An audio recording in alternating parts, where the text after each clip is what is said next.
Dalam Bapa dan Putra dan Roh Kudus. Amin.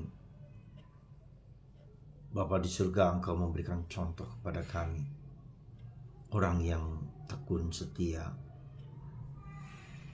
dan bertahun-tahun untuk pertobatan suami dan anaknya.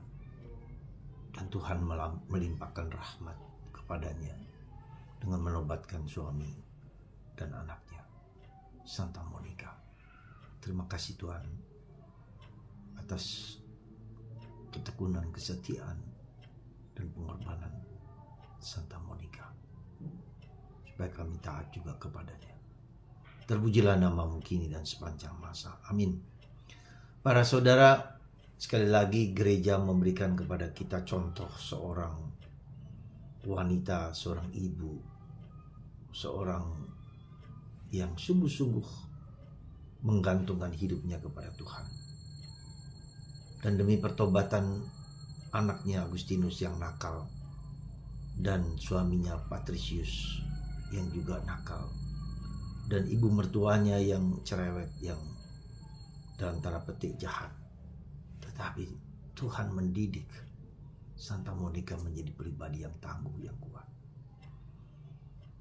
Kami tahu banyak keluarga-keluarga yang kacau balau, entah suaminya, entah apapun, entah anaknya.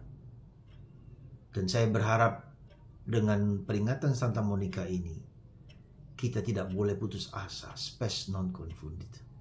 Pengharapan itu tak pernah mengecewakan. Dan Santa Monica hanya bersandar kepada doa. Doa berlutut, tangisan darah ketika ingin menobatkan anaknya dan suaminya. Luar biasa, luar biasa. Dan kita juga menghadapi orang-orang di zaman ini yang takut, gelisah, cemas, bahkan putus asa dengan berbagai macam problem yang mereka hadapi di keluarga. Semoga Tuhan memurnikan hati kita, hanya bersandar kepada Tuhan. Memurnikan hati kita berarti kita tidak lagi bersandar kepada kekuatan, kehebatan, bahkan tangisan kita, tapi Tuhan di mana kita bersandar. Dan itulah yang dikatakan dalam surat Paulus kepada umat di Tesalonika. Sabda Allah bekerja dalam diri orang yang percaya. Sabda Allah di mana Tuhan memberikan kepada kita hati yang murni dan bersih, tidak bergantung kepada kekuatan kita sendiri, dan bekerja dengan sangat indahnya lewat Santa Monica. Dalam Injil hari ini juga kita bisa melihat bagaimana Yesus sekali lagi mengecam orang-orang pemimpin agama, ahli Taurat, dan orang Farisi untuk memiliki integritas, keutuhan. Sekali lagi saya selalu memberikan kata kekudusan, kemurnian hati. Ya. Karena ini tanggung jawab kita bersama, bahwa kita bekerja dari dalam hati keluarlah segala sesuatu yang baik, yang indah, yang buruk. Maka ketika yang buruk kita lihat di luar kita, itu berarti ada sesuatu yang dalam diri kita, ada dosa, ada kekurangan, ada keterbatasan, ada kerapuan. Semoga kita semua diberkati Tuhan, dikasihi Tuhan, dilimpahi berkat yang melimpah. Sehingga kita mampu dan dimampukan untuk bersandar hanya kepada Tuhan, untuk melekat hanya kepada Tuhan, tidak kepada yang lain. Meski kita harus mengalami penderitaan yang berat sekalipun. Ya. Di zaman ini kuasa kegelapan, kuasa iblis, kuasa kejahatan begitu melimpah.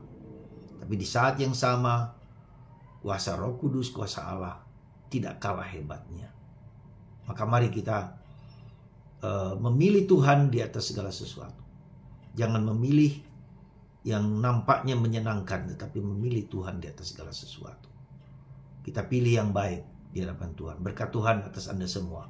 Sekali lagi lewat contoh Santa Monica, kita berlutut, kita menyembah, kita sujud, kita berdoa rosario, kita hadir di gereja, kita ikut Ekaristi, dan semua kegiatan rohani, supaya kita kuat, teguh, dan memiliki hati. Berbahagialah orang yang murni hatinya, karena mereka akan mengalami Tuhan.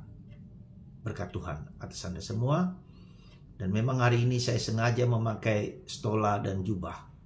Karena dengan berkat ini saya juga ingin memberkati umat Allah yang menderita, yang sakit. Mohon disembuhkan, dikuatkan, diteguhkan.